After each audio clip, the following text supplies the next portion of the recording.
오늘 본문 말씀은 사도 바울이 복음을 받아 믿음으로 살아가고 있는 빌립보 교회 성도들을 위하여 중보하고 기도하고 있는 내용의 말씀입니다. 우리는 오늘 이 말씀을 통해서 사도 바울이 빌립보 교회를 기도한 짧은 기도를 통해서 우리는 어떤 마음으로 기도를 하며 또 어떤 기도를 해야 되는지 같이 생각해 보고 또 은혜를 받고자 합니다. 첫 번째로는 사도 바울처럼 우리가 기도할 때는 예수 그리스도의 심장으로 기도해야 한다라는 사실입니다. 8절 말씀을 우리 다 같이 읽어 보겠습니다. 시작. 내가 예수 그리스도의 심장으로 너희 무리를 얼마나 사모하는지 하나님이 내 증인이시니라. 아멘. 사도 바울은 기도할 때에 어떤 마음가짐으로 기도를 했냐고 하면 예수 그리스도의 심장으로 기도한다라고 말씀을 하고 있습니다. 내 심장이 아니라 예수 그리스도의 심장으로 기도한다라고 했는데 예수 그리스도의 심장이 사도 바울의 심장에 이식된 것처럼 마치 예수님의 심장이 내 안에 살아 있는 것처럼 그렇게 기도한다라고 의미하고 있습니다. 그렇다면 예수님의 심장, 예수님이 가졌던 마음이 어떠한 마음입니까? 첫 번째로는 예수 그리스도께서 우리들에게 보여주셨던 사랑의 마음이 있다라는 것입니다.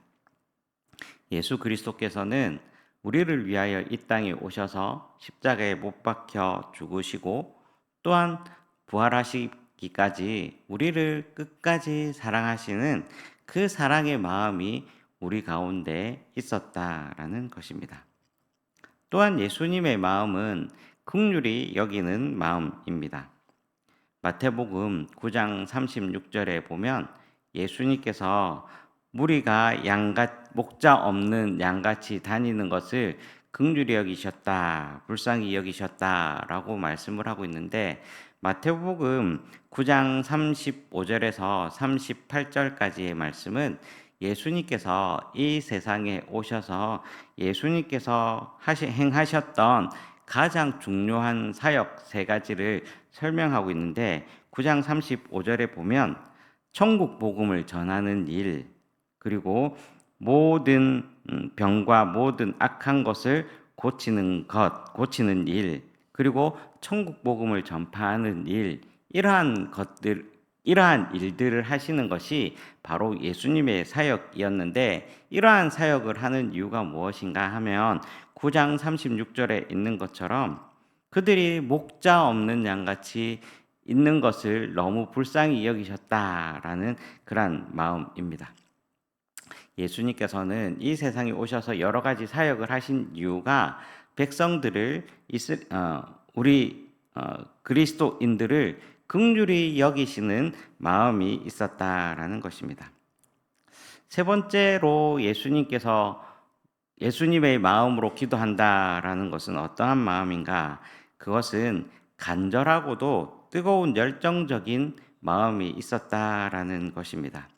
우리가 잘 아는 대로 예수님께서 십자가에 달려 돌아가시기 전에 체포되기 전에 겟세마네 기도에서 기도했던 내용을 우리가 잘 알고 있는데 예수님이 기도하는 것이 핏방울이 땅에 떨어지는 것처럼 그렇게 열심히 간절하게 기도했다라고 말씀을 하고 있습니다. 즉 예수님의 기도하는 마음은 사랑과 긍휼의 마음, 또 간절하고도 뜨거운 열정적인 기도가 있었다라는 것입니다. 예수님께서는 이러한 마음을 가지고 기도하심으로써 모든 사람의 마음을 위로할 수 있었습니다.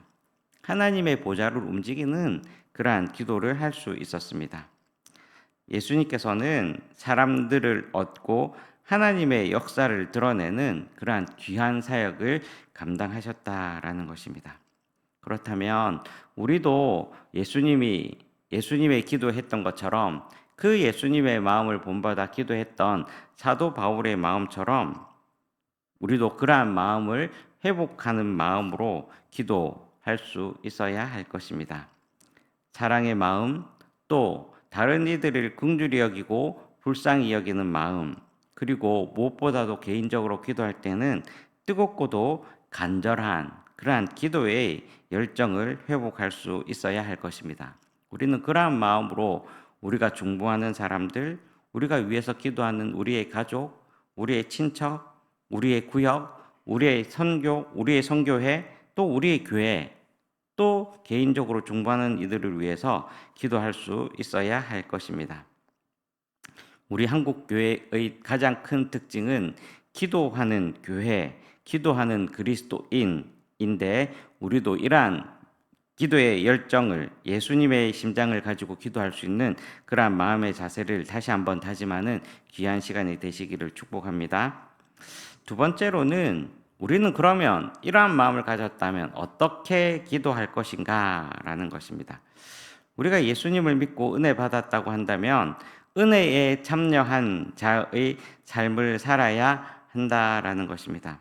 오늘 우리가 본문에서는 읽지는 않았지만 1장 7절에 보면 1장 7절 후반부에 보면 너희가 다 나와 함께 은혜에 참여한 자가 됨이라 라고 말씀하고 있습니다. 은혜에 참여한 사람으로서 예수님의 심장을 가지고 기도하는 사람의 자세는 첫 번째로는 사랑이 점점 더 풍성해지는 삶을 살아야 한다라는 것입니다. 오늘 9절 말씀에 보면 내가 기도하노라 너희 사랑을 지식과 모든 총명으로 점점 더 풍성하게 하사라고 말씀하고 있습니다. 은혜를 받았으면 시간이 갈수록 주님의 사랑이 점점 더 풍성하게 나타나는 삶을 살아야 할 것입니다. 그것이 은혜를 받고 또한 받은 은혜에 참여하는 성도의 모습이라 할 수 있을 것입니다. 하나님께서 말씀하시는 은혜에 참여한 성도들은 세월이 갈수록 점점 더 사랑이 풍성해집니다. 나이가 들어갈수록 신앙의 연륜과 경험이 더하면 더해질수록 사랑이 풍성해지고 또 성숙해지는 삶을 살게 될 것입니다. 그래서 그러한 삶을 언제까지 살아가야 할 것인가? 그것은 예수 그리스도의 날까지 그러한 삶을 살아가야 된다라는 것입니다. 예수님께서 베풀어 주신 은혜에 참여하는 삶을 살아가다 보면 그것이 상승작용, 즉 시너지 효과를 내게 되어서 사랑을 베풀어 줄수록 더 큰 은혜가 주어지고 또 더 큰 사랑을 실천하며 점점 더 풍성해지는 그러한 사랑을 살아가게 될 것입니다.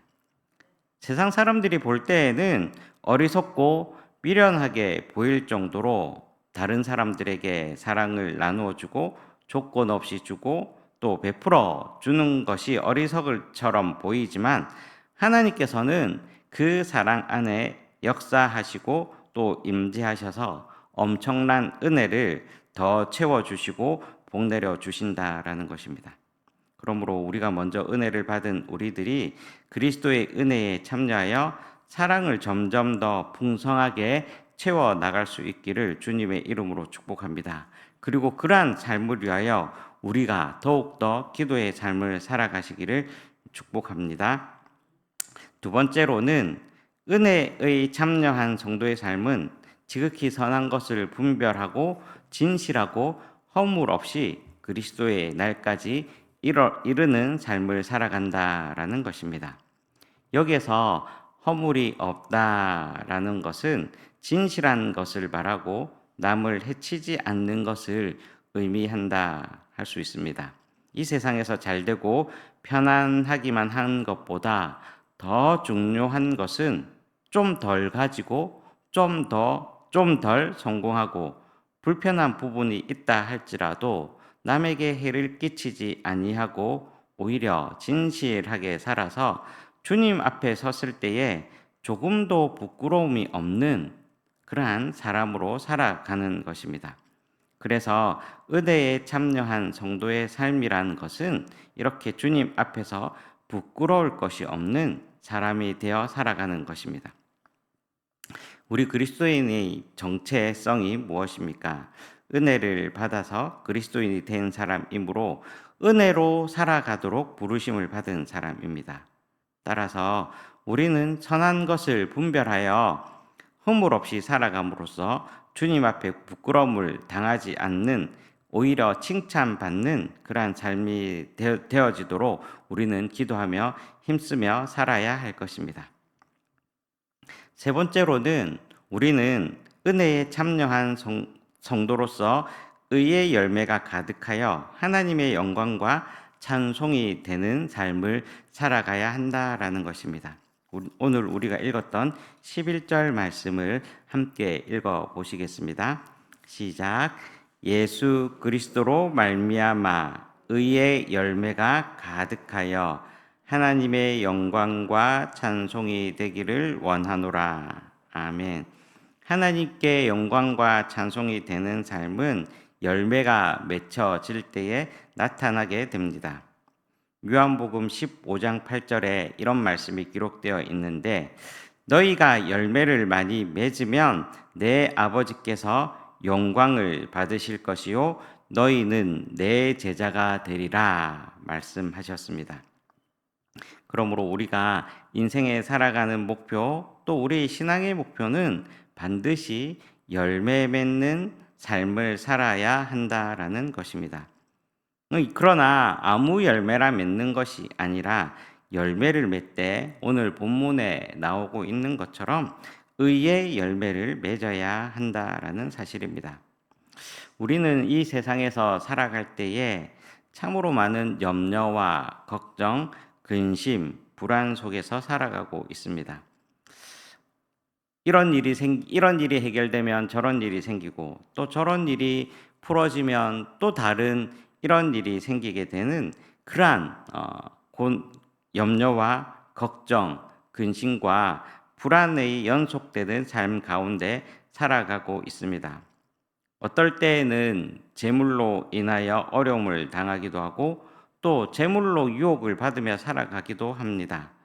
또 어떤 때는 하고 있는 일 때문에, 또 직장 때문에, 또 여러 가지 개인적인 관계 때문에 우리는 힘들어하며 살아가고 있습니다.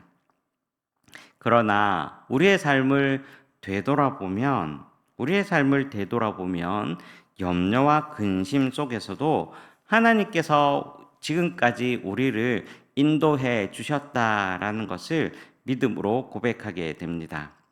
우리가 살아온 것이 우리가 가지고 있는 물질 때문에, 또 우리가 가지고 있는 재물의 많고 적음으로 살아온 것이 아니라 오직 하나님의 은혜로 살아왔다라는 것입니다.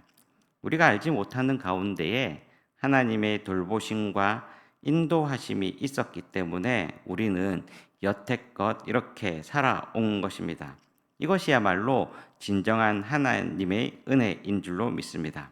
그렇다면 지금까지도 우리가 이렇게 하나님의 은혜로 살아왔다면 앞으로도 이런 은혜를 하나님께서 베풀어 주실 줄로 믿습니다. 우리가 살아가는 동안에 여러 가지 걱정과 근심, 염려가 없을 수는 없겠지만, 이러한 것들은 다 주님께 맡기고 은혜에 참여한 사람으로서 의의 열매를 맺으며 살아가는 그러한 귀한 삶을 사시기를 주님의 이름으로 축복합니다. 우리 성도 여러분, 우리가 살아가고 있는 세상 참으로 많이 혼란스럽고 또 어려운 것이 사실입니다. 그러나 믿는 성도님들은 이런저런 것에 눈 돌리지 아니하고 휩쓸리지 아니하고, 또 눈에 보이는 것만 쫓으며 살아가는 것이 아니라 하나님께서 보여주시는 신령한 것들을 분별하며 변화된 지식과 지혜로 우리의 사랑을 점점 더 풍성하게 베풀며 살아가는 귀한 삶이 되시기를 주님의 이름으로 축복합니다. 뿐만 아니라 우리의 살아가는 가운데 허물이 없이 주님이 기뻐하시는 삶을 살아갈 뿐만 아니라 의의 열매를 맺어서 예수님 하나님께 영광을 돌릴 뿐만 아니라 진정한 예수님의 제자된 표를 내며 살아가는 그러한 귀한 삶을 살아가시기를 주님의 이름으로 축복합니다. 오늘 하루도 주님께서 우리들에게 베풀어 주신 환경과 조건 가운데서 기도의 삶을 살아가며 또한 의의 열매를 풍성히 맺는 그러한 귀한 삶이 되시기를 주님의 이름으로 축복합니다. 기도하겠습니다.